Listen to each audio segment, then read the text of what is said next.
Let us read our text for this evening. It begins with 35b to 38. And others were tortured, not accepting deliverance, that they might obtain a better resurrection. And others had trial of cruel mockings and scourgings, yea, moreover, of bonds and imprisonment. They were stoned, they were sawn asunder, were tempted, were slain with the sword. They wandered about in sheepskins and goatskins, being destitute, afflicted, tormented. And others were tortured. Halfway through verse 35, the story changes. Verses 33 and 34 have described great feats which God's people have performed through faith. They subdued kingdoms. They were victorious in battle. They escaped from terrible dangers. Some escaped from fire. They quenched the fire. Some escaped from the mouth of the sword. Some escaped from the mouths of lions. Others received their dead raised to life again, such as the widow of Zarephath who met Elijah. And the chapter rolls on, listing one after another of these amazing feats of faith. And then halfway through verse 35, the tone of the chapter changes. And others were tortured. They were not rescued. They did not escape their torturers. No, they were tortured. And moreover, they refused to be released and were tortured to death. Others, in verse 36, suffered dreadful cruelty. And then, verse 37, suffered dreadful deaths. I notice too, the verbs have changed. In the previous text we looked at last week, the verbs were active. They described what God's people had done. Now the verbs are passive. They describe what was done to God's people by the ungodly world. Some escaped the power of the sword, such as Elijah. Others met their death by the sword. Some waxed valiant in warfare, such as the judges Jephthah, Barak, and such as King David. Others were led as sheep to the slaughter. Some stopped the mouths of lions, such as Daniel. Others, we know from church history, were thrown to the lions and eaten by those lions. Some quenched the violence of fire, such as Daniel's 3 friends, and others were burned alive in the fire and were not rescued. But we must see, and this is the point of chapter 11 of Hebrews, we must see that also those who suffered terrible pain and terrible loss and death itself acted through faith, as much as those whom we would call the triumphant ones in the previous verses. In fact, those who suffered, those who were tortured, would not accept deliverance, those who were killed in the most horrible of ways, they were triumphant in their faith, even though they suffered. Nay, through their sufferings, they were triumphant in their faith. And that's how we must read our text. We include that phrase, through faith, from verse 33. That refrain continues all the way through our text. And others, through faith, were tortured, not accepting deliverance, that they might obtain a better resurrection. And others, through faith, had trial of cruel mockings and scourgings, yea, through faith, bonds and imprisonment. They were stoned through faith. Through faith they were sawn asunder. Through faith they were tempted. Through faith they were slain with the sword. Through faith they wandered about in sheepskins and goatskins, being destitute. Through faith afflicted. Through faith tormented, of whom the world was not worthy. They wandered through faith in deserts and in mountains and in dens and caves of the earth. Consider then the sufferings endured through faith. Notice first they are terrible sufferings. Notice then they are sufferings through faith. And notice finally they are victorious sufferings. Our text, which is a list of sufferings endured by God's people through faith, does not make for pleasant reading.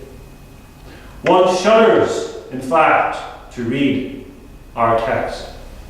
First of all, the sufferings were cruel. The ungodly sought to inflict the maximum amount of pain and suffering upon the saints of God. And that's how our text begins.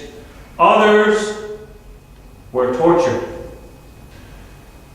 And the root word in that verb tortured is a word from which we get our word timpani. And a timpani is a kettle drum used in an orchestra today.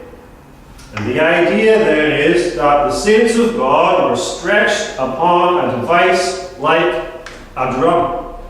And the executioner, having the victim stretched this way and that way, so all of his limbs were stretched out, then took a club and beat upon his victim like upon a drum, breaking his bones, dislocating his limbs, and doing it one by one, slowly, prolonging the agony as much as possible, until finally the victim was literally beaten or drummed to death. And the timpani was like the rack, which was a common tool used by the Inquisition in the Middle Ages. And after a person was racked, stretched this way and that, he was little more than mangled flesh.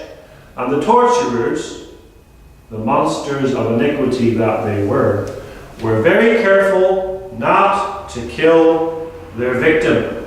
And if their victim looked like he was getting too much and was going to pass out from the pain, they would stop for a while, allow him to recover, and resume the torture later. And death, when it came, must come after a long time of suffering, and must therefore be slow and lingering. Another form of torture mentioned in our text is scourging. The Romans commonly used the punishment called scourging. In fact, the Apostle Paul was almost scourged in Acts chapter 22. The Roman centurion wanted to find out what was happening when Paul was almost mobbed by a crowd in the temple. And he decided the best way to extract a confession was to apply the scourge. And our text tells us in Acts that they were going to examine him, which means they were going to torture him to extract a confession from him. And Paul was tied up on the pillars. His back was made ready for the scourge, and only because he said at the last minute, "Is it lawful for you to scourge a Roman citizen who has not been condemned, who has not had a trial?" He would have been scourged. but Roman citizens were exempt from such a punishment. But the scourge was a whip, at the end of which were pieces of metal and pieces of bone which would rip the flesh of the victim, lacerating his back, so that sometimes people actually died from the scourge.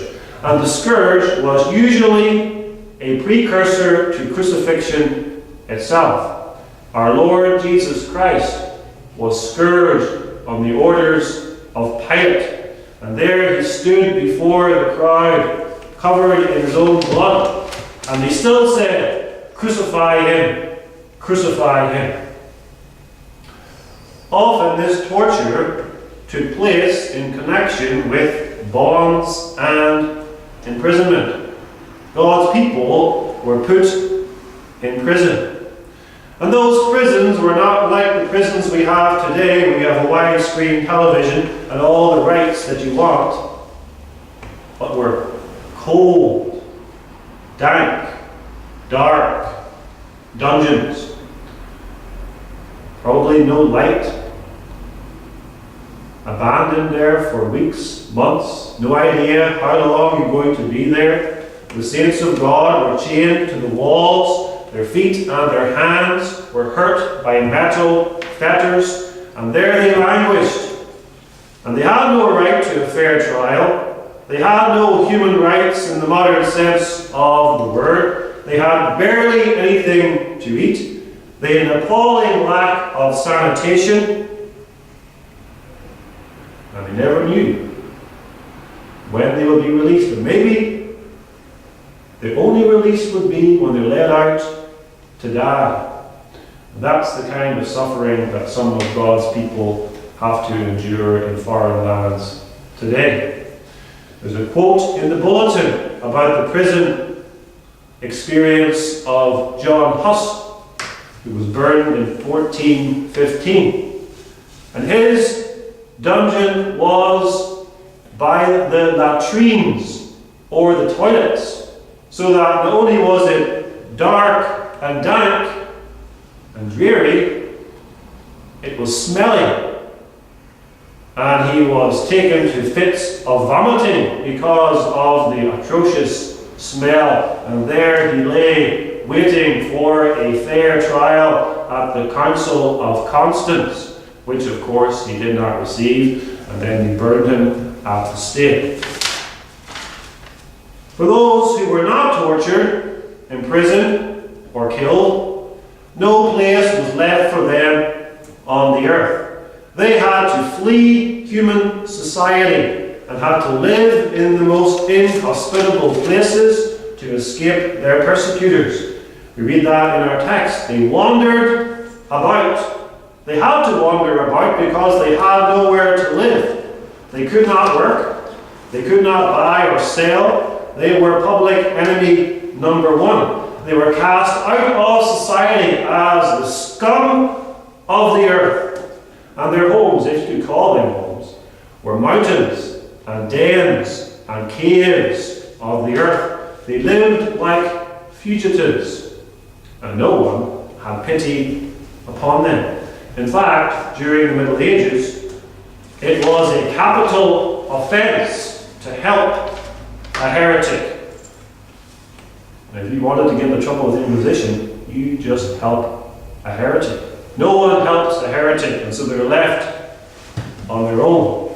And they were destitute, verse 37 says, which means they lacked all of the essentials of life, close to starvation, clothed only in animal skins, sheep skins and goat skins, because that's all they could get.